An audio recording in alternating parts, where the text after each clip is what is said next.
Engine ടാങ്കിൽ വെള്ളം നിറച്ച് അത് ചൂടാക്കി അതിൽ നിന്ന് വരുന്ന നീരാവി കൊണ്ട് ഓടുന്ന ഒരു ട്രെയിനിലെ നീലഗിരി മലനിരകളിലെ ബ്യൂട്ടിഫുൾ കാഴ്ചകൾ കണ്ടുകൊണ്ട് ഹിൽ സ്റ്റേഷനുകളുടെ രാജ്ഞി എന്നറിയപ്പെടുന്ന നമ്മുടെ ഊട്ടിയിലേക്ക് ഒരു നല്ല അടിപൊളി യാത്ര പോയാലോ. കഴിഞ്ഞ ഡിസംബർ മാസത്തിൽ നല്ല തണുപ്പുള്ള പ്രഭാതത്തിൽ മേട്ടുപ്പാളയം റെയിൽവേ സ്റ്റേഷനിൽ ഞാൻ കണ്ട കാഴ്ചയാണ്. ഇതെന്താ സംഭവം എന്നൊക്കെ പറയണേക്കാൻ മുന്നേ ഈ ട്രെയിൻ നിങ്ങൾ സൂക്ഷിച്ച് നോക്കി കഴിഞ്ഞാൽ ചിലപ്പോൾ നിങ്ങൾക്ക് മനസ്സിലാവും. നമ്മുടെ സമ്മറിൻ ബദലയത്തിലെ ജയറാമേട്ടന്റെ കസിൻസ് വന്നിറങ്ങിയ ട്രെയിനാണത്. ഈ ട്രെയിൻ ഓടിക്കുന്ന ലോക്കോ പൈലറ്റിനെ സമ്മതിക്കണം. ഈ എഞ്ചിന്റെ ഘടനയും അതിന്റെ രൂപമൊക്കെ കാണുമ്പോൾ നമ്മൾ ഏതോ ഒരു 100-200 വർഷം പുറകോട്ട് പോയ ഒരു ഫീലാണ്. ഊട്ടിയിലെ വളരെ ഡിമാൻഡുള്ള യാത്രയായതുകൊണ്ട് 2 മാസം മുന്നേ തന്നെ ഞാൻ ഫസ്റ്റ് ക്ലാസ് ടിക്കറ്റ് മാറ്റി വെച്ചിരുന്നു കേട്ടോ. ഇവിടെ നേരിട്ട് വന്നിട്ട് നമുക്ക് ടിക്കറ്റ് ബുക്ക് ചെയ്യാൻ പറ്റൂട്ടാ. പക്ഷെ മണിക്കൂറോളം ലൈനിൽ നിൽക്കേണ്ടി വരുന്നു മാത്രം. എന്നിട്ട് കിട്ടുന്നതോ 300 രൂപ സെക്കൻഡ് ക്ലാസ് സീറ്റ്, 600 രൂപയാണെങ്കിലും ഫസ്റ്റ് ക്ലാസ്സിൽ ഇരിക്കുമ്പോൾ കിട്ടുന്ന കംഫർട്ട് അത് അടിപൊളിയാട്ടാ. പലരും കൂന്നൂരിന്നാണ് യാത്ര ചെയ്യാറ്. പക്ഷെ മേട്ടുപ്പാളയത്ത് നിന്ന് കിട്ടുന്ന ഈ മിസ്റ്റി ഫീല് അത് കിട്ടണമെങ്കിൽ നമ്മൾ ഇവിടുന്ന് തന്നെ യാത്ര ആരംഭിക്കും.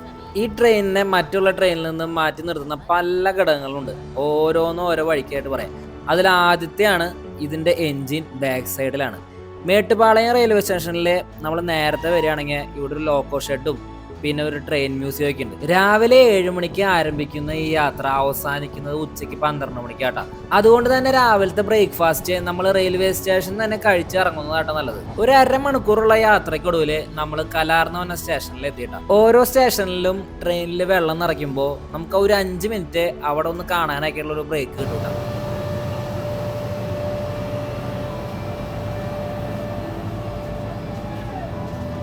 ആദ്യത്തെ സ്റ്റോപ്പ് കലാർന്ന് കൊണ്ടുള്ളൊരു സ്റ്റോപ്പാണ് കേട്ടോ. ഈ സ്റ്റോപ്പിൻ്റെ അവിടെ നിന്നാണ് ഈ നീലഗിരി മൗണ്ടൻ റെയിൽവേ സ്റ്റാർട്ട് ചെയ്യണമെന്നുണ്ട്. കാരണം അവിടെ ഒരു ബോർഡ് കാണാല്ലേ, ആ ബോർഡിൽ നീലഗിരി റെയിൽവേ വെൽക്കംസ് യു എന്നൊക്കെ എഴുതിയിട്ടുണ്ട്.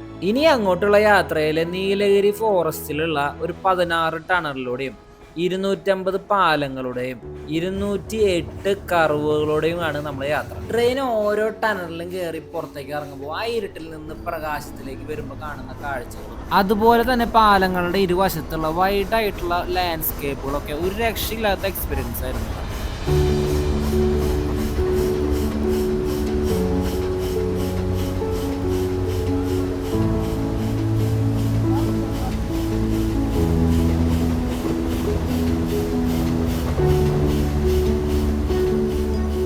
ട്രെയിനെ പോലെ ഈ ട്രെയിൻ സഞ്ചരിക്കുന്ന റെയിൽവേ പാളത്തിന് ഒരു പ്രത്യേകത ഉണ്ട് കേട്ടോ. ട്രെയിൻ മലമുകളിലേക്ക് കയറുന്നത് കൊണ്ട് ഒരു റാക്ക് കാമ്പനിയൻ സിസ്റ്റം ആണ് ഇതിനെ യൂസ് ചെയ്തിരിക്കുന്നത്. അതായത് നോർമൽ ഒരു റെയിൽവേ ട്രാക്കിലുള്ള 2 റെയിലിന്റെ നടുക്കിലായിട്ട് ഒരു ടൂത്തർ റെയിൽ കൂടി നമുക്ക് ഇതിൽ കാണാൻ പറ്റും കേട്ടോ. ട്രെയിനിന്റെ ഫ്രണ്ടിൽ ഘടിപ്പിച്ചിട്ടുള്ള ഇത്തരം ഗിയറുകൾ കൊണ്ട് കൊളുത്തിയാണ് നമ്മൾ മല കയറണ കേട്ടോ. അതുകൊണ്ട് ആകെ മൊത്തം ഒരു കുതിരപ്പുറത്ത് പോകുന്ന ഒരു ഫീലാണ് നമുക്ക് ഈ ട്രെയിനിൻ്റെ ഉള്ളിൽ ഇരിക്കുമ്പോൾ കിട്ടുക. കുരങ്ങന്മാരുടെ ശല്യം വളരെ അധികം ഉള്ളതുകൊണ്ട് നമ്മൾ ട്രെയിനിൽ പുറത്തിറങ്ങുമ്പോൾ ഇതുപോലെ വിൻഡോസ് അടച്ചിട്ട് വേണം നമ്മൾ പുറത്തിറങ്ങാൻ. പിന്നെ ഈ ടണലുകളോടുള്ളൂടെ പോകുമ്പോൾ നല്ല എക്കോയാണ്. അപ്പോൾ ഈ ട്രെയിനിന്റെ സൗണ്ട് കേൾക്കാൻ അടിപൊളിയാണ്. പിന്നെ ഈ പിള്ളേരുടെ കൂക്കുകളോട് കേട്ട് കഴിഞ്ഞാൽ നമ്മൾ 10-15 വർഷം ബാക്കോട്ടാണ് വരും. ഈ പാലത്തിലൂടെ പോകുമ്പോഴാണ് നമ്മുടെ കിളി പോവുക.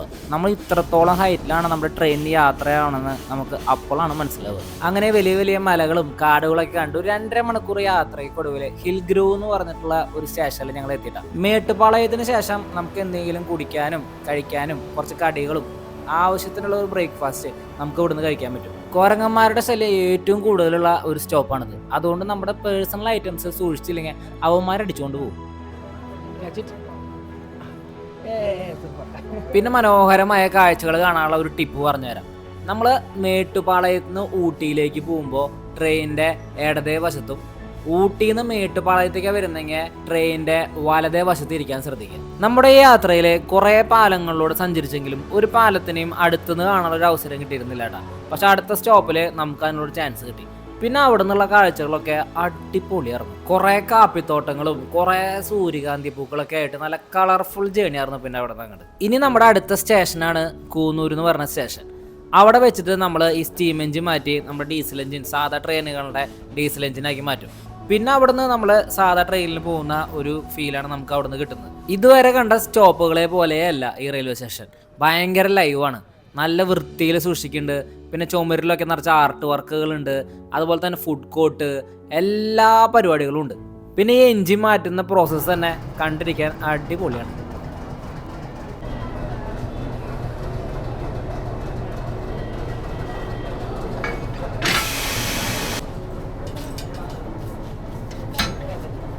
സത്യം പറഞ്ഞ എൻജിൻ മാറ്റിയതോടുകൂടി നമ്മുടെ ഒരു ടോയ് ട്രെയിനിന്റെ ഫീൽ അങ്ങ് പോയി. നമ്മൾ ഇതുവരെ കണ്ട കാഴ്ചകളുടെ 10-1 പോലും ഇവിടുന്ന് അങ്ങോട്ട് ഉണ്ടായിരുന്നില്ല. ആകെ ഒരു അട്രാക്ഷനായിട്ട് തോന്നിയത് ഈ പൈൻ ഫോറസ്റ്റിന്റെ ഉള്ളിലുള്ള ഒരു യാത്രയാണ്. അത് അടിപൊളിയായിരുന്നു. അതുകൊണ്ടാണ് ഞാൻ വീഡിയോയിൽ ആദ്യം തന്നെ പറഞ്ഞത്, നമ്മൾ ഈ ട്രെയിനിൽ യാത്ര ചെയ്യാൻ ഒരു ദിവസം മാറ്റി വെച്ചിട്ടുണ്ടെങ്കിൽ അത് മേട്ടുപാളയത്ത് തന്നെ സ്റ്റാർട്ട് ചെയ്യണം. മലമുകളിലേക്ക് കയറുന്ന ടോയ് ട്രെയിനുകളുടെ സർവീസുകൾ ഇന്ത്യയിൽ തന്നെ ആകെ 4 ഉള്ളോട്ടാ. അതിൽ തന്നെ സൗത്ത് ഇന്ത്യയിലുള്ള ആകെയുള്ള ഒരു ഐറ്റാണിത്. ഒരു ഒറ്റ ദിവസം ഉണ്ടെങ്കിൽ നിങ്ങൾക്ക് ഇത് എക്സ്പ്ലോർ ചെയ്തിട്ട് വരാം. രാവിലെ 7 മണിക്ക് മേട്ടുപാളയം തുടങ്ങിയ യാത്ര ഉച്ചയ്ക്ക് കറക്റ്റ് 12 മണിക്ക് നമ്മൾ ഊട്ടിയിലെത്തും. അവിടെ നിന്ന് ഉച്ചയ്ക്ക് ഒരു ചിക്കൻ ബിരിയാണി കഴിച്ച് ഒന്ന് ചുറ്റിക്കറങ്ങി വന്നു കഴിഞ്ഞാൽ രാത്രി 8 മണിക്ക് KSRTC ബസ്സിൽ നമുക്ക് നാട് പിടിക്കാം.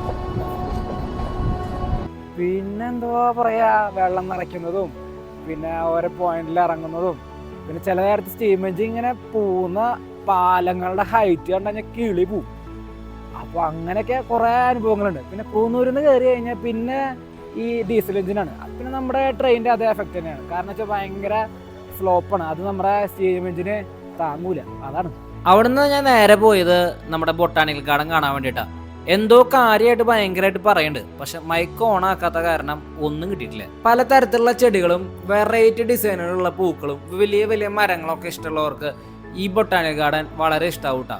പിന്നെ കുട്ടികളായിട്ട് വന്നു കഴിഞ്ഞാൽ അവർക്ക് കളിക്കാനുള്ള വളരെ വലിയ പച്ചപ്പ് നിറഞ്ഞ മൈതാനങ്ങളുണ്ട് കേട്ടോ.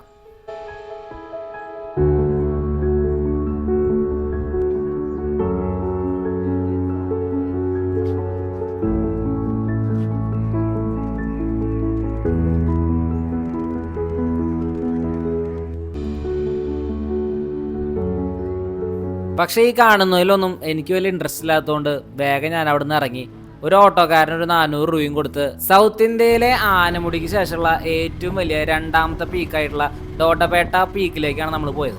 ആ കാട്ടിലൂടെയുള്ള യാത്രയും അവിടെ ചെന്ന് കണ്ട കാഴ്ചയും പിന്നീട് ഉണ്ടായ ഊട്ടിയിലെ എല്ലാ വിശേഷങ്ങളും അടുത്ത പാർട്ടിൽ കാണാം. അപ്പോൾ വീഡിയോ ഇഷ്ടമായെങ്കിലും അടുത്ത വീഡിയോ മിസ്സാവാതിരിക്കാനും നമ്മുടെ ചാനൽ സബ്സ്ക്രൈബ് ചെയ്ത് കൂടെ കൂടിക്കോട്ടെ.